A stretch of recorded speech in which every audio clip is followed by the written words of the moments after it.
আসসালামু আলাইকুম, সবাই কেমন আছেন? আজকে আমি সকাল ঘুম থেকে উঠে প্রথমে রান্না বসিয়ে দিলাম নিরামিষ তরকারি, চাটনি, আলু দিয়ে, ঝিঙে দিয়ে, মাছ দিয়ে। আর এদিকে ভাত হয়ে গেছে। প্রথমে আমি মাছের মধ্যে লবণ আর হলদি দিয়ে ভালোভাবে মেখে নিচ্ছি। তারপর কড়াইয়ের মধ্যে তেল দিয়ে নিচ্ছি। তেল দিয়ে তেলটা গরম করে এখন আমি মাছগুলো কড়াইয়ের মধ্যে ভেজে নিচ্ছি। ভেজে এখন এক এক করে নেড়ে নিচ্ছি। এখন নামিয়ে নেব এক এক করে। মাছ ভাজা আমার শেষ হয়ে গেছে। এখন মাছের তরকারি রান্না করবো। আর এদিকে আমি মাছটা দিয়ে দিলাম। পুরো ভিডিওটা তোমাদের সাথে শেয়ার করতে পারলাম না, মাছ রান্নার ভিডিওটা। আর এদিকে আমি চাটনি বসিয়ে দিলাম। আজ বাড়িতে কাজের লোক আসবে, আমাদের বাড়ির ক্ষেত কাটা হবে তার জন্য। আর এদিকে আমি লোকের জন্য, কাজের মানুষের জন্য চা বসিয়ে দিলাম। এখন আমি চাটা করে নিচ্ছি। তারপর প্লাসের মধ্যে চা ভরে নিচ্ছি যাতে গরম থাকে, তারা যাতে যে কোনো টাইমে খেতে পারে। আর এদিকে আমরার জন্য বেড়ে নিচ্ছি চা, সবাই এখন একসাথে চা খাবো। আর এদিকে সবার জন্য কাপের মধ্যে বেড়ে নিচ্ছে। আর মা সবাইকে কেক, বিস্কিট এগুলা দিচ্ছে আমরাকে।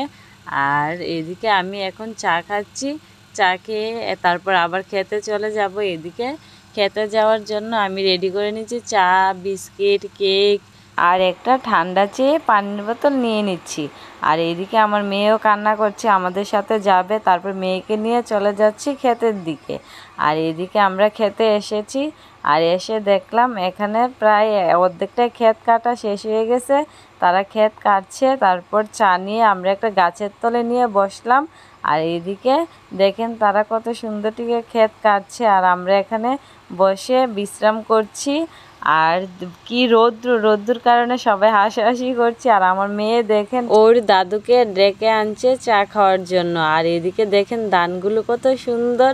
আর এদিকে তারাও এখন কাজের লোক, তারাও এখন চলে আসতেছে চা খাওয়ার জন্য। আর এদিকে দেখেন তারা চা সবার জন্য বেড়ে নিচ্ছে চা খাওয়ার জন্য। আর এদিকে দেখেন সবাই এক এক করে মিলে চা খাচ্ছে। এখন আমি আর আমার মেয়ে, আমার ননদ আমরা বাড়ির দিকে চলে যাব। আর এদিকে দেখেন আমি, আমার মেয়ে, আমার ননদ চলে আসলাম বাড়িতে এসে দেখি অতিথি এসেছে বাড়ির মধ্যে। আমার শাশুড়ির ছোট বোন চলে এসেছে।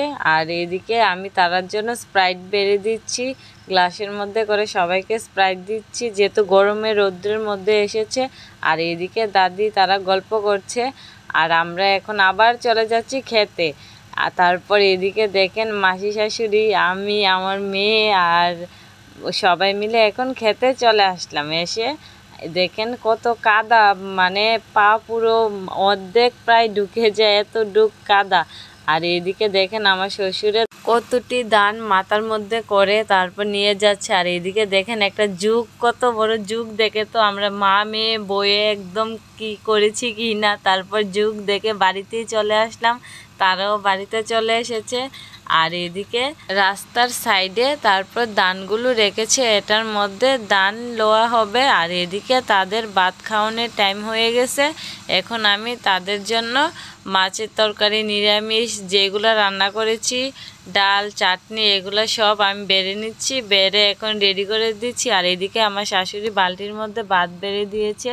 তারপর এখন সবগুলো গুছিয়ে আমার শাশুড়ি আর শাশুড়ির বোন এখন চলে যাচ্ছে। আর এদিকে একটা কাঁচি নিয়ে নিয়েছে, বলছে তারা দুনু বোনে ক্ষেত কাটবে। আর এদিকে দেখেন আকাশটা কত মেঘলা করেছে। আর আমার দাদি শাশুড়ি তো একদম কি করছে কি না।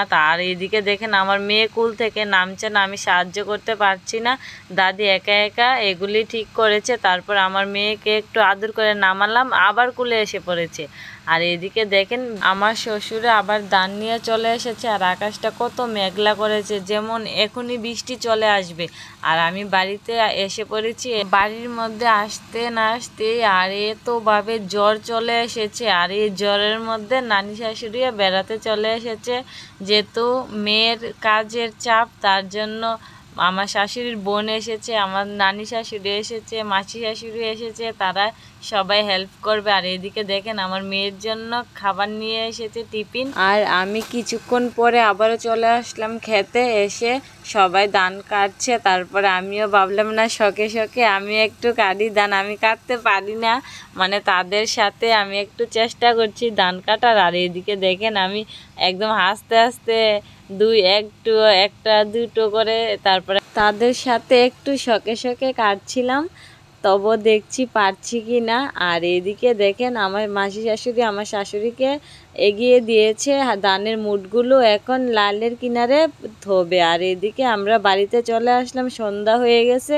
আজকের ভিডিও এতটুকুই। আর সবাই ভালো থাকবেন, সুস্থ থাকবেন, আল্লাহ হাফেজ।